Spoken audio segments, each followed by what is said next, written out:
Hey guys, guess what? It's time for another edition of Get Busy with Kit and Jim. Today it's Get Busy without Kit, but we're getting busy with Christine and Jim. Kit couldn't be here today. She's got a few things she needs to take care of, domestic issues, I guess, that she needs to take care of. But super happy to have Christine here with us this morning.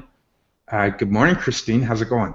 Good morning, Jim. Good morning, Dream Audience. Hi, Phil. It's nice Hey, to be hey, hey, here. birthday girl. Yes, the birthday girl. Happy birthday, Christine. Thank you. I'm for the entire world to know I'm 44 years young. Oh, I was about to say happy 30th, but Aw, Yeah, yeah, that's recorded. Thank you. yes. Not a day over 30. totally. Well, yeah, okay, so we are glad to be here. Another great edition with Get Busy and Kit and Jim. Today we have Phil Bowyer with us. Phil, good morning and welcome to Get Busy. Morning. Thanks for having me on. We're gonna have some fun today.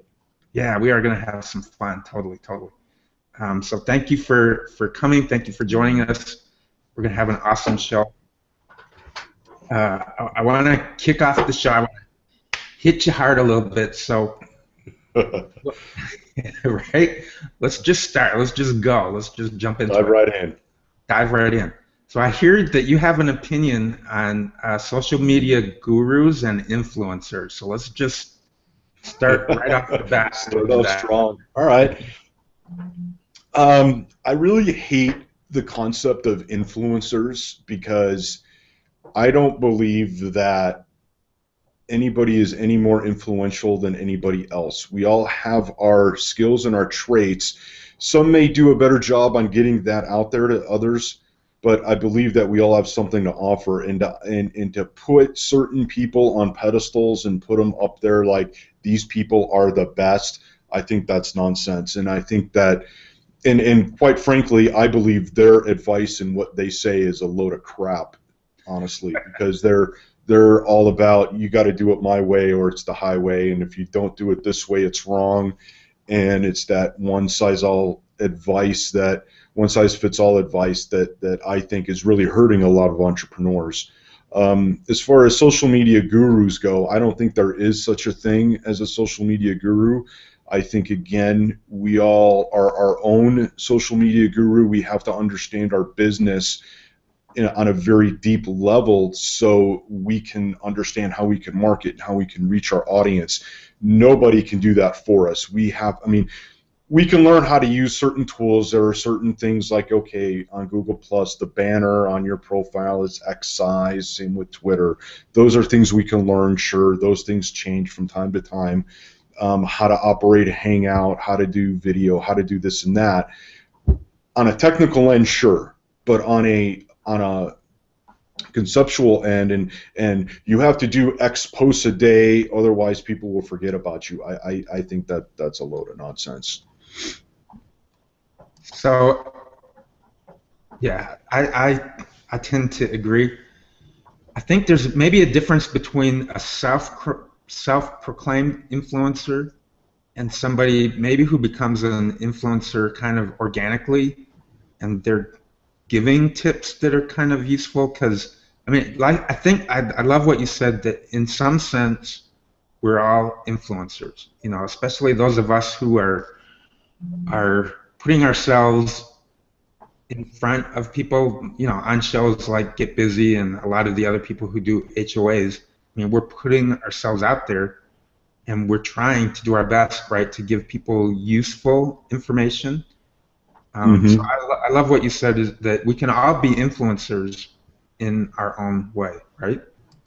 Right. I mean, you've got this show, and you've got people that show up every week. You're influencing those people, so you're an influencer to those people, and I think that, that's where we need to look at. We can't always be looking at these giant numbers. We always think, well, we need 1 million followers in order to get anywhere, and that's something else that I think we need to move away from. We need to be focusing on helping one person, and that will lead to helping a lot. We'll be able to influence the people that we can influence. We can't please everybody in the world, but we can please the people that love what we have to say, and we can make them happy, and we can reach those people. If we try to reach everybody, we're going to reach no one. Yeah, I agree. And thank you for thank you, Dream audience, and those of you who tune in on a regular basis, and those of you who may be checking us out for the very first time. It is awesome to have people who are interested in what you have to say. And so let's get into it. So Phil, I want to start. Typically on this show, we like to really get to know our guests. So maybe if you could tell us a little bit about your background, where you came from, and what were some of the big influences in your life that made you who you are today? Well, I was born a baby in Illinois no. So, I kind of started rule breaking very young. I didn't realize what it was back then, but, I didn't like the way my kindergarten class was run, so I told the teacher how to do it. So I started pretty young. At age 14, I joined our volunteer fire department. So that was quite early, but I knew I had connections. I knew the chief, and it was a really small town. So I was able to get in at age 14. And my experience in the fire service is really what created the monster you see before you today. It's it's weird, but this paramilitary organization that's all about rules and all about doing this and doing that a certain way also helped me see that there's a big picture out there, that you can train for any scenario, but bottom line is every situation is different. Every call is different. You need to be able to look at that and adapt and react to what that call is. Otherwise, people can die, or people can get hurt, and things just go south real quick. So, I learned right away that you have to what I call create your own opportunity, right? So you can have guidelines, but they have to be your guidelines and your rules, and those are the ones that you live by. So that's the fire service. I did that up until my second son was born, and I left the fire service in 1993 to become an entrepreneur. I opened up a grocery delivery company, which was very, very early and sounded really good on paper, but ultimately that is not a good idea, and I would not recommend anybody doing that unless you own a grocery store. Grocery stores didn't like what I had to, I wasn't bringing people into their store, which is what they wanted.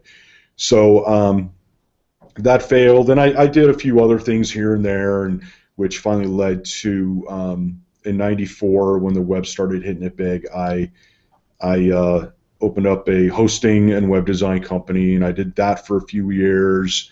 And I did a few things here and there, all business related, all helping other people try to live their dream and their passion.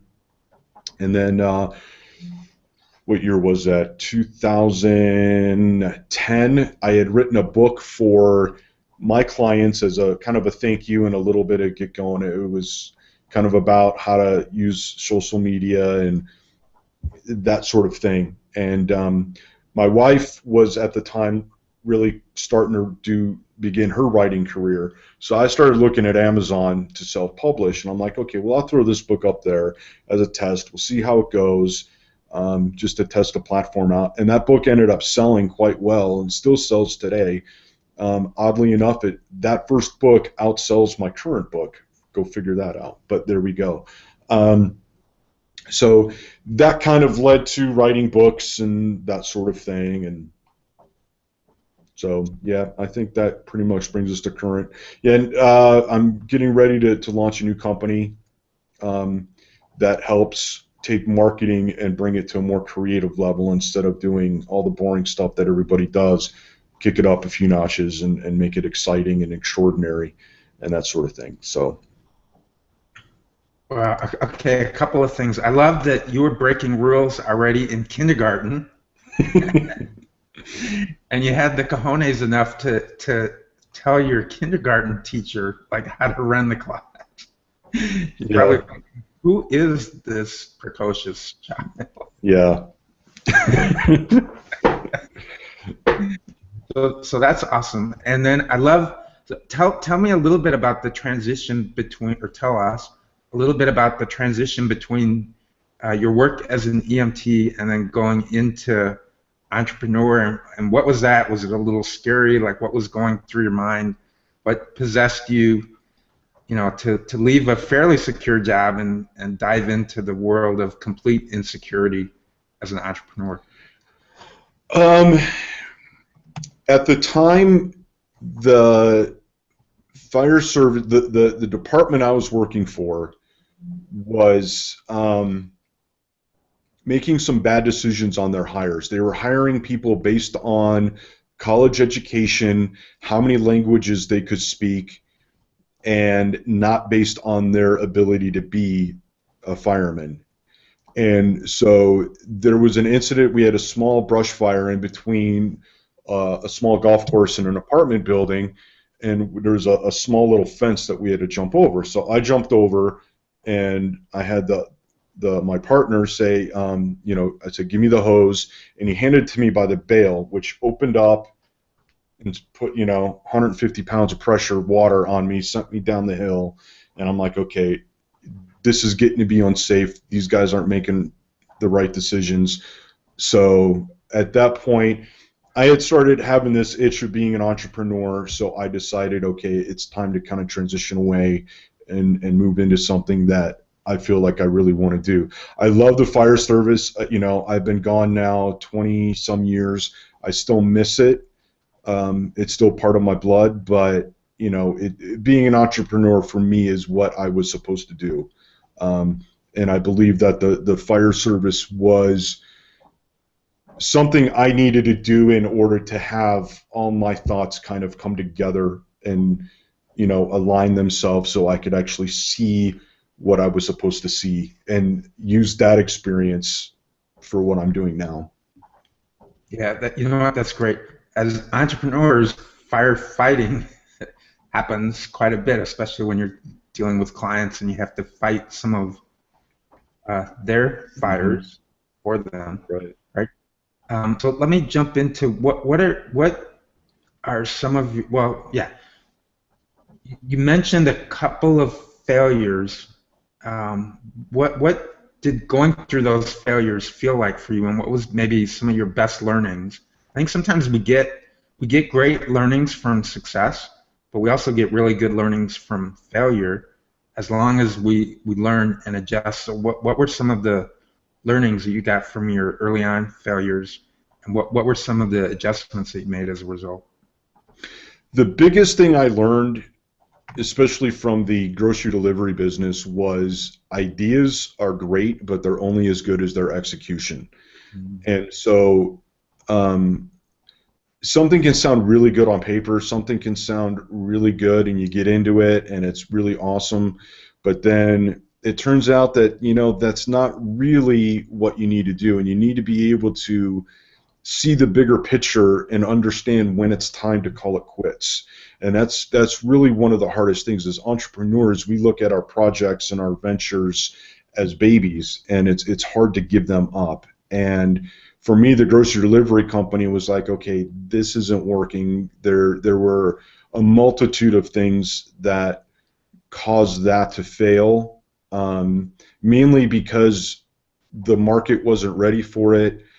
The grocery stores didn't really like me coming in there, and I think they were actually thinking about doing it themselves. So me coming in there and shopping for other people, they did everything they could to discourage that and discourage me from coming in there. So that was the big learning curve, and so that I ended up closing that company because it just wasn't working out, and I moved on to other things. The fun thing about that company was, and what back then the web wasn't around. This was kind of early mid '93, and I ran that company on AOL. I took orders over AOL back in the day, so that was also challenging, being in a walled garden like that. But so that was my first entry into technology and using technology in a business. So that was kind of fun. The other big failure that I had was actually more recently, and that was with a music company, Fibble, that I have, and that actually had more success than the grocery company did. But my biggest failure was I assumed too much, and I didn't take a look. That company had two audiences. It had the musicians and it had the fans, and I was approaching it from a fan standpoint, thinking I knew what the artist wanted, and which was money and exposure and this and that. But it was a little more than that. So as I got talking to artists, as I got to become closer with them, I realized where that fail point was. And a couple years ago, I kind of put that project on hold, on hiatus, and learned a lot more about the musicians and what they needed, and really took a bigger look at what the landscape was in the music industry. And that is actually going to be folded into the company that I'm currently launching right now. So that's how that got transitioned. I took all that knowledge, and now that's going to become a new company that's actually really going to focus on what musicians actually need and how they can make money when everybody wants music for free. Oh wow, I love that. That's a great concept. And I was just watching Daria Musk's concert, over the weekend. She had a fireside concert, which I think she does those now on a semi-regular basis. But she's a great example of somebody in the music industry who got into Google Plus very early in the game, and she was able to use it to her advantage. But I wanted to mention to you, I think the really cool thing about entrepreneurs, and sometimes it's not so cool, but I think great entrepreneurs sometimes we're a little bit early to the game, right? So with the grocery delivery service, I think the idea was golden, just the timing, wasn't quite right, because now there are grocery delivery services all over the place. Uber is even looking into how it can become a delivery service, and Amazon.com is going to start delivering groceries. So it wasn't so much a failure, you were just a little bit ahead of the curve, right? Yeah, you could look at it that way. There was another, I think, Webvan up in the Bay Area, I think, was just starting out at the same time too, and they ended up failing also. I think it could be, timing is everything. Timing is really, really important, and understanding, and I think to really get the timing right, it's a matter of understanding the landscape, understanding who you are, who your audience is, and making that connection and bringing those two things together. I think that can help with the timing. And that, with that company, I didn't do that. I mean, that was my first business. I had no idea. I had an itch. I knew I wanted to work for myself, because I couldn't work for anybody else. The fire department's a little different. Yeah, you're working for somebody else, but you still have a certain level of freedom. You're not sitting at a desk all day taking orders from somebody. So I'm not the type that can work for somebody else. So I knew that once I left the fire service, I couldn't go and get a regular 9-to-5. So I knew I had to work for myself. So I just had this idea and I executed on it, not having any clue really what I was doing. So that was, I learned a lot with that. So I love it. Hey, Kristin, do you want to jump in here with some comments or some questions? First of all, okay, Phil, get ready to blush, because Phil is one of my most favorite people on the planet. It's just amazing how we can come from different countries. I'm from Jamaica. You're out there in the Midwest. Jim, you're on the left coast, and we're all, what we have in common is this thing called creativity. So I'm just really honored to be here in a hangout with you guys and you, Phil. There's so many things that you shared that I've been writing down and just listening intently. My question to you is, for people that are watching this, it takes a lot of guts and courage to follow that creative calling, which we can call entrepreneurship. How do you make that jump? I mean, how do you know? First of all, is creativity in all of us? Is that something that we are all gifted with? These are questions that a lot of people ask. I have my perspectives, but I'd love to hear yours. I do think creativity is in all of us. I think we are conditioned to ignore it. I mean, watch any kid. Kids are creative by nature. They don't care. It's not until they start going to school that we suck the creativity out of them. We say, color within these lines, right? Do this. Oh no, that's the wrong answer. In fact, in the description, there's a story about a girl who colored something, and the teacher said, no, that's wrong. And she's like, well, that's what I see every morning. And it's that kind of thing where we're told that, no, your creativity is wrong because it's supposed to look like this. The whole status quo and everybody's got to be equal and everybody's got to be the same and all that. So I do think it's in all of us. We do lose it as we get older because that's society kind of sucks it out of us. Those that say, screw you, I'm not going to let that happen, are the ones that we call, oh, those are the creative people. But we're all creative people. We really are. So as to the question of how do we make that leap, I want to say it's easy in a way because I believe we need to live our passion. I don't believe passion is something we follow. I believe it's something that we live. It should be part of us. So it should be easy to do what we want to do. In mindset, obviously executing on that is much different and much harder. But to get into that mindset of I want to do what I want to do and make a business out of that, I believe that part should be easy. That decision should be easy to do. I love it. I love it. Passion is not something we follow. Passion is something we live. I had to quote you on that one.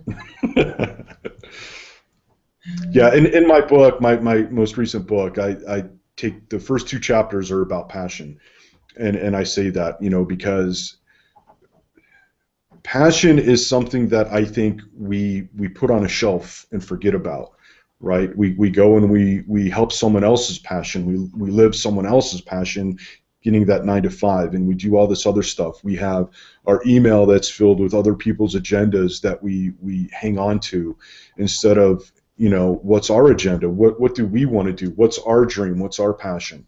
And so I believe passion is something we all need to really concentrate on and look at and discover what that passion is, because sometimes that passion isn't readily available because society has pushed that down so deep in us that it's hard to reach in and get that out sometimes. So, absolutely. Yeah, it takes champions like you to spark that within other people. It really does. So my thing is just thank you. Thank you for saying things out loud. I think someone said it earlier that most of us only think. I think that's where I feel so connected to you because I'm just like you. I don't listen to other people's opinions. I don't follow rules. I've marched to the beat of my own drum, but that's how my mom raised me, growing up as a kid in my teenage years. You had all these, I was an 80s baby. We were talking about that in the green room. And, you had all these fashion trends, shoulder pads and whatever, slim skirts, pencil skirts, all of this. And I never really followed any particular trend. I just had my own style. And, I was ridiculed because of it, but I really didn't care. So, yeah, it takes folks like you to keep that spark alive.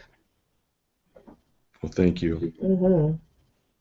So, yeah, and that's a great segue. So let's get right into breaking the rules. And I want to start by maybe kind of defining what a rule is and how do we know which ones to break? Because obviously we're not going to break the law, right? I mean, laws are rules. No. But well, actually, yes. Okay. especially in with the environment going on right now with a lot of the police, and I don't want to get political right now, but I want to kind of sidetrack a little bit and say you have to think for yourself, right? It's not about sometimes breaking the law in a respectable way, in a peaceful way, is what needs to happen. Peaceful protests, I think, are an important way to change history. I mean, if you look at how this country was started, it was started by breaking the rules. It was started by breaking the law, right? So sometimes breaking the law is necessary, but whatever you want to call it, you have to think for yourself and make your own decisions, and don't let nonsense influence what you do, right? So basically what breaking the rules is saying no to other people's rules and writing your own rule book. It's about saying, okay, this is who I am, this is what I want to accomplish, and write the rules that are going to get you there. I call it your destination. A lot of people like to talk about the journey, that it's all about the journey. I don't agree with that. I think you have to understand where you're going so you can take the right journey. So it's kind of it's a twofold thing. Yes, the journey is important. I'm not discounting the journey, but you have to know where you're going, because otherwise you can take the wrong journey and live a miserable life, and nobody wants that. So yeah, breaking rules is about understanding that you have to write your own rule book. That's the best way that I can describe it, and nobody else can write that for you. You have to do that yourself. Hey, Kristin, thank you for joining us. Good morning. Hi. Hey, I was Kristin. like not knowing if I should or not because I was like late into it, but then I was like, oh, I have to. It's Phil, and I want to ask questions. So I was like, you can kick me out if you want in our chat. No, that never happened. You're always welcome to jump in whenever you'd like. You're part of us. I do want to say one thing real quick, because I don't want anybody to use my words or anything. I am not saying to go out there and break the law and go rob banks or go steal or do any of that, but I think, think for yourself and don't believe what's on the news. Find the facts out for yourself, whether that's in business or in your personal life or wherever. That whole mentality, it's about a mindset and a mentality. So no, I'm not saying go out there and rob banks or anything like that. So I just want to make that clear. Crystal clear. Thank you, Phil. So let's get into what are some of the rules that you've personally broken, and how did that work out for you? Oh, that's be easier to say which ones I haven't. I've broken pretty much, when I started in business, like I said earlier, I had no clue what I was doing. So I did what a lot of people do, and I followed the rules. I said, okay, I need to do this, this, and this. I got the checklist out, and I said, okay, I've done that. Okay, my website is got all my keywords in it. I went through and I did all that crap, and it got me absolutely nowhere because I didn't understand the grand scheme of things, and what I was doing wasn't aligning with what I wanted to accomplish. So I break all the rules, or I take a certain rule like search, for instance, and I do it my way, and I do it according to what I do. One of the biggest things I do is I don't have a blog. When I'm going to relaunch my website here in the next month or so, you're not going to see a blog on it. You're going to see actually a one-page website, because I don't believe, and everybody's going to poo-poo this, but I don't believe websites are websites that we are used to. Websites are transactional these days. They're not meant to inform. People don't hang out on websites anymore. They hang out on social media sites. They hang out on Snapchat. They hang out on all these other apps. They're not hanging out on websites. So all this traffic generation that we're working on, SEO and all this crap, is a waste of time, because people don't want to go to your website until they're ready to make that purchase, until they're ready to give you money. So that's probably the biggest rule that I break right now, is taking the website isn't as important as a lot of people think it is. You know what? I like that, and we all get to do it our way, and you're doing it your way. And question from the audience. Hey, Carmen, shout out, Carmen. So Carmen's asking, do we have to write in the book. Can't we just break the rules? Can we be creative and not write it or diagram it? I say do it, however, whatever is channeling through you, just go ahead and do it that way. But what do you say, Phil? Yeah, when I say write your own rule book, I don't mean actually physically write your own rule book. I don't have a rule book, per se. I have systems. I think your business needs systems. So from that standpoint, I think if you do something a certain way, that needs to get documented.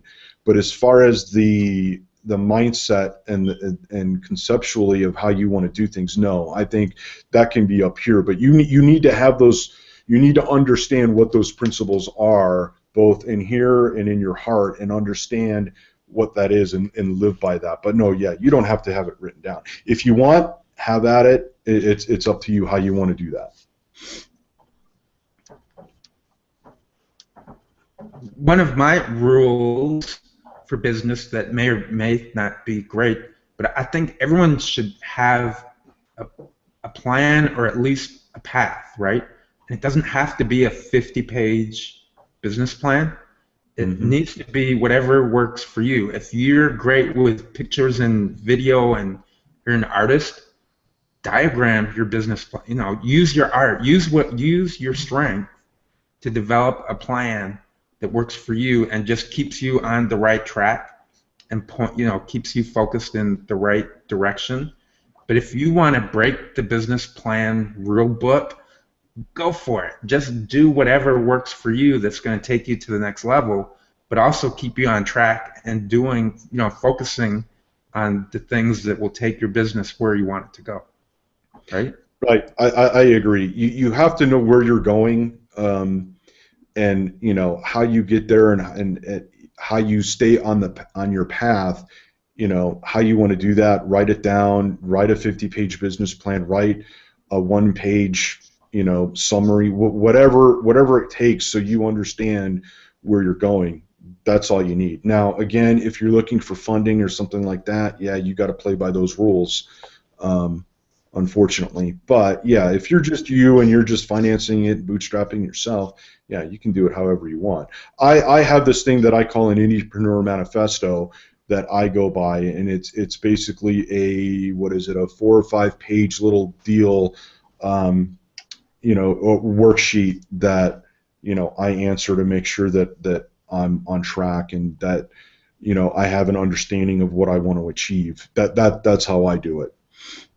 And you know what I tell my clients, build some serendipity into your plan as well, because you might have an idea of a destination, and maybe you want to go to Paris, France. But perhaps a better trip for you would be Tahiti, right? And I think you have to let enough. You have to plan a little bit. You don't have to. You can break this rule as well. But one path could be, yep, I'm going to build some serendipity into my plan, and at least allow enough freedom for me to take a little bit of a different journey if that's where I really need to go. And I think Kristin has a question, so yes, go. Okay. So you were talking about passion a little bit earlier, and I think kind of fits into here too, talking about business plans. Wonder if you can't figure out your passion. And I'm not saying that's me, because we all know that, I've got quite a few things. But I do have a friend, and he's a very talented communicator. He has no idea what he wants to do. And he knows that he wants to do something online. But I asked him, and I try to, prod at him and all different sorts of different things to try to help him figure out what it is that he really wants to do. So how, what is one way that you can help someone when you're that friend of the person that you see they're struggling and they're wanting to have a passion? I think everybody's different in how, like I was saying earlier, I think that our passions are so, as a society, we push those things so deep, and for some people they go really, really deep where it's hard to extract that, where they really, really don't know what that is. And to get into that deep, that's really individual specific. You know, meditation could be a good way. In my book, I have a series of questions that you ask yourself. The biggest thing is, if you could do nothing, or if you could do something, no matter what it is, and you could afford to do that, what would that thing be? That's a good way to kind of start that process. Kind of like in the movie Office Space, you know, if you know, what would you do if you had $1 million type of thing. So, you know, I think there's all kinds of ways, but I think the biggest thing I would say that you can tell your friend is, give yourself permission to take that time to explore that and find out what that is. You know, make that a priority. Dive in and explore that and reach deep inside and see what comes out. So a lot of people don't want to give themselves permission to do that, because it can be time consuming, and you know, they feel like that's a waste of time or they should be doing something else. But give yourself the time to make that happen. Cool, thank you. I'll piggyback on that, Kristin. I would also say go in pick a direction, even if you're not 100% sure it's your passion. Like Phil said, he started with a grocery delivery business.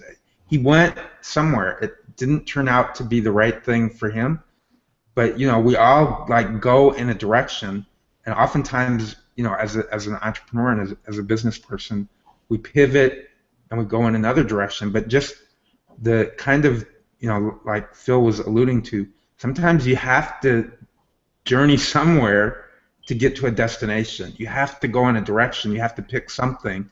So tell him to just start with something, even if it's not right now. It doesn't feel like his huge passion or his life passion. At least he's going in a direction and exploring something, right? I love that. Yeah, because if you're not going in a direction, you're just standing still. Right. Yeah, if I may, the other thing too is just drawing from my experience, when I jumped online in a professional sense and was going through the soul searching really as just a way to expand my network for one of my businesses, I found that I was having so much fun networking online, and I was making up my own rules. I wasn't following the status quo. I was just doing my thing. And I used to feel guilty for it, for having fun online. And a lot of people, their mind is so conditioned to think that work, any kind of revenue stream, involves drudgery, and it shouldn't be fun. So my thing is, what is it that really enjoy to do in life? It could be 1, 2, or more things, and make that your vocation. There's nothing wrong with that. That's the beauty of entrepreneurship. Mm-hmm. Right Well on. said. Yeah. Right Yeah. on. Work doesn't need to be horrible. Yeah. If it is, it's a job. Yeah. And who wants those? Well, there are people. I don't want to diss anybody that wants a job. I don't I'm work. I sorry, just get paid for having fun. There you go. Sounds much better. Yeah. I mean, you could have a job in Mm-hmm. formal employment and still enjoy it. There are a lot of people Oh, yeah. who love their job, but there are many more who don't. And that's the masses, and unfortunately the masses influence the others. So Mm-hmm. Yeah, I had that in the fire service. I was working for someone else, and I loved that gig. That was a great gig. Mm-hmm. So this is a good seg into another question. So let's talk a little bit about, so as entrepreneurs, there's always kind of that nagging fear of failure. Some people even have fear of success. Let's talk about those a little bit, and how do we deal with, you know, the big fear of failure or fear of success, or just fear in general, you know, the fear that can pervade us as entrepreneurs. The fear of success is an interesting topic. You know, we have to surround ourselves with supportive people and the right people if we're going to reach any level of success. And that's on many levels. That's in finding people that can help us in areas that we're weak in, and that's also in our everyday personal life people that are supportive in the right way. One of the things that kind of, you know, helps us fear success is when we surround ourselves with people that don't want that same success, and they hold us back because they don't want us to be successful, because that means they have to be successful too, and they have to do these things. They're happy in their mediocre life doing, you know, the same old and all that. So we have to be careful about who we surround ourselves with. And success can be scary, because that means, you know, what do we do now? We've reached a certain level of success. What, you know, what's the next thing, or how are we going to continue that, and how difficult is that going to be? So there is that. I tend not to think that way, because I'm too busy living my passion and doing what I want to do, that doesn't even enter my mind. So but there is that, you know, how do we sustain this thing as we go forward? Failure is a big thing to me. I think that there's a lot of schools of thought on failure. On one hand, we have people that say you have to avoid failure, and you always have to go for success, and that if you fail, it means you're a bad person and you suck and all this other stuff. On the other hand, we have all these people that say failure is good, that you should strive for failure, and you know that's how you learn. I don't think either one of those are right. I think it's right there in the middle. Failure is a bad thing. We should not strive for failure. Failure means you screwed up somewhere along the way, right? So we don't want to strive for screwing up, because that just holds you back from getting to where you want to go. That said, failure is going to happen. It's inevitable. You're going to mess up, no matter, I don't care who you are. Richard Branson, one of my idols, he screws up, right? He makes mistakes, right? You read his book, he made a lot of mistakes back in the day.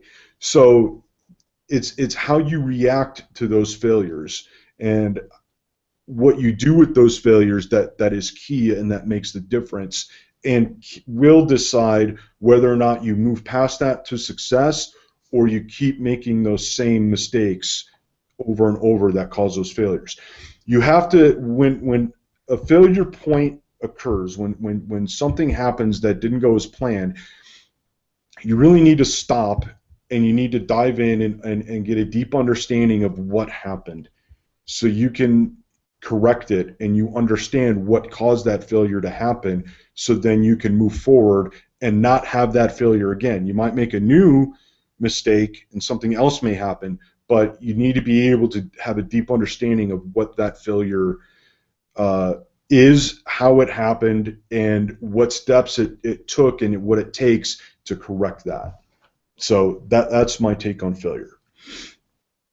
It's not as easy just to say, oh, failure's good, you can learn from that failure and move on. That's just kind of, to me, saying that doesn't get us in the right mindset to actually learn from that failure and actually correct that failure and use that experience down the road.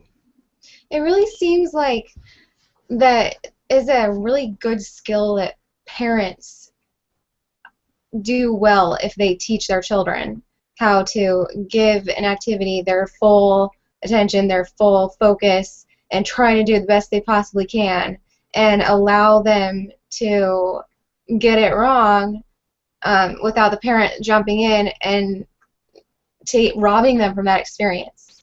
I think a lot of people don't learn at an early enough age to know what it's like to rise back up from getting something wrong. Well, that's a great point, because these days I don't think we're teaching kids what failure is. Everybody gets a trophy, you know, no matter how much you suck, you still get a trophy. And I think we need to tell these kids, you know what, you suck at baseball. Baseball is not your thing. Go do something else. We have to learn what our weaknesses are. You know, it's okay to suck at some things. It really is. We can't be good at everything, right? So, you know, I think we're sending a bad message to kids these days by giving them all a trophy and, oh, you're so great. All, you know, no, you know, sometimes you suck, and you need to understand that, and understand again, why that is and how that happened, and learn how to deal with it. So when you're an adult, you can deal with failure a lot better. So that's a great point, Kristin. That is a great point, because we're all going to fail at something. Whenever two teams come together to play a game, one of the teams is going to lose. It's inevitable. One of them's going to lose. But Unless we don't keep score. Well, yeah, but that doesn't happen. I mean, it does. Right? There are teams nowadays where they don't keep score, and you'll just like go to this game and you're like, who's winning? And you're like, we don't keep score. Shh. Oh. It's really hilarious to watch. Okay, well, there must still be some learning from that somehow. I don't know how to wrap my head around that. But yeah, that's in professional football, there is a score. There is a team that wins and loses, and every time that the team plays, they're either going to win or lose. But they're going to have a postmortem, hopefully, afterwards, and look at, okay, what went wrong? What can we do better next time? And what systems can we put in place, and what fail-safes can we put into the systems? For example, last night I was at a networking event, and I had the opportunity to talk to an air traffic controller who works at Los Angeles International Airport. And you got to believe that, or you got to know that they have a lot of fail-safes built into the systems, because even the best systems in the world fail, right? So they put fail-safes, they build fail-safes into the systems so that there won't be a catastrophe, right? Mm-hmm. Definitely. Yeah. And you use the phrase postmortem, and that's one of my favorite phrases. I mean, I journal every day. I do it in the morning and I do it at night, and the night is basically a postmortem of the day. I go back and I look at the day. One of the questions is, how could I have made this better? Not how could it have gone better, but how could I have made it better? Take responsibility for whatever, small little thing that went wrong. Take responsibility for that and figure out how you could have made that better. So that's I love the idea of doing postmortems. I do that a lot. We do that in the fire service too. After every big call, we sit down and we go, okay, what went right? What went wrong? Most recently, I used to volunteer for the police department, and we had a drill at our airport. And afterwards, we all got together, had pizza, and did the postmortem of how that drill went and how it could have gone better. And it could have gone better. It was actually it didn't go well at all. So the postmortem is really, really important. Probably one of the most important stages. Mm-hmm. Yeah. Yeah. And the practice, it's cool that you guys practiced, and in the practice found things that went wrong, so that when the real true life scenario should it come to fruition, you would have learned enough from the practices that hopefully the same things won't go wrong during the actual right result, right? Mm-hmm. I'm not being able to pull up comments, but Cheryl, if you are able to, Cheryl Deuce has a great one. Key phrase right there: take responsibility for your own. Go girl. Right? Definitely own it. Yes, I agree.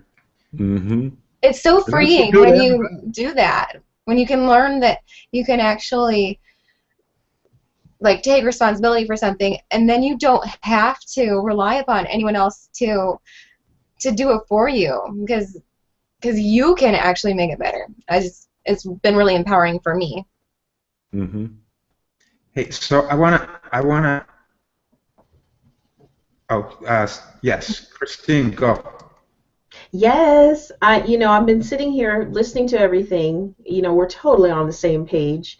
A little voice, though, is asking me to bring up this word called procrastination, the largest nation in the world. I am a recovering procrastinator.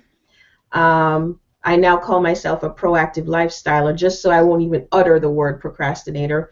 But that demon is still there.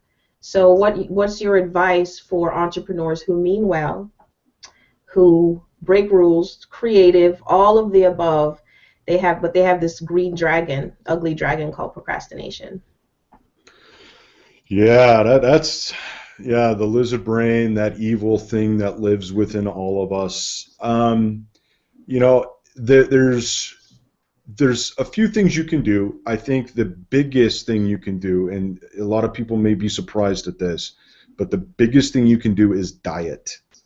What you eat is really, really important. Sugar feeds that lizard brain, which then makes you procrastinate and sit down and binge purge on Sons of Anarchy or whatever, right?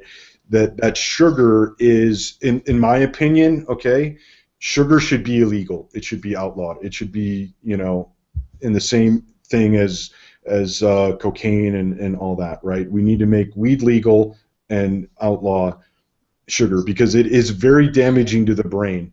There's a lot of studies that say that a lot of ADD and autism and Alzheimer's are directly related to sugar and carbs and things like that. So what we eat is hugely important, which also affects our sleep.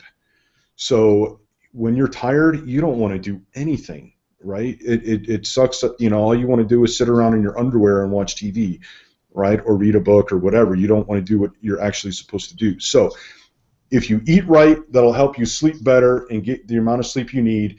Those two things right there are a huge, huge weapons against procrastination.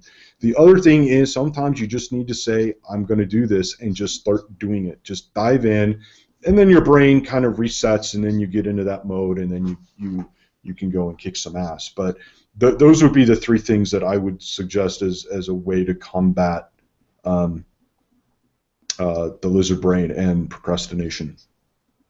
I just posted on the comment stream, is it possible to love you anymore? Kate, sorry, girl. Kristin, bye. That hit it right on the head. Thank you. Thank you so much for sharing that. And I'm going to break a rule here. First of all, if sugar was outlawed, I would break that rule all over the place. That would definitely be one that would be broken. But with that said, I think sometimes procrastination, especially to get into a creative mode, procrastination is necessary. You need to really, truly be creative. I mean, sometimes those creative moments come in the shower. They come when you're taking a walk. They come when you're doing something that you're not supposed to be doing. You can be inspired, beyond belief. So I think you have to build a little. If you want to tap into the creative side, you can't just be busy 24/7. Yeah. You have to take a break. You have to step away. So sometimes, I think, especially when you're trying to get in a creative mode, it's not always a bad thing to procrastinate some of your duties so that you can get into that creative space. What do you guys think? Yeah, I think that's a great point, because some things that we think are procrastination aren't actually procrastination. Like, my wife and I will sit down, and we spent 4 hours on Saturday doing rewrites on the script for her holiday show.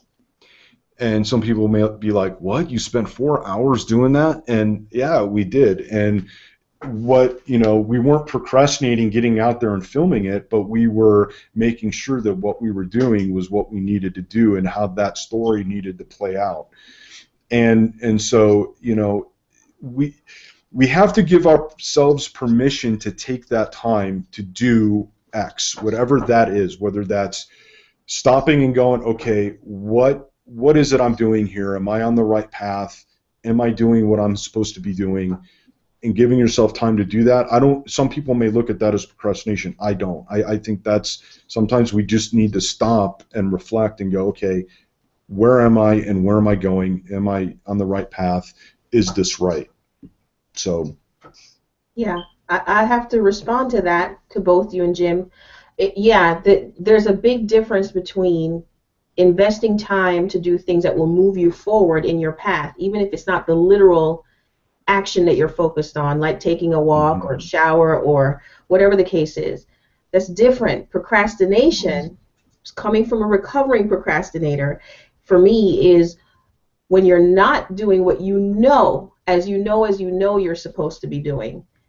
Even if it is just taking a walk or eating right or exercising, no, you're watching Netflix, watching Sex and the City reruns.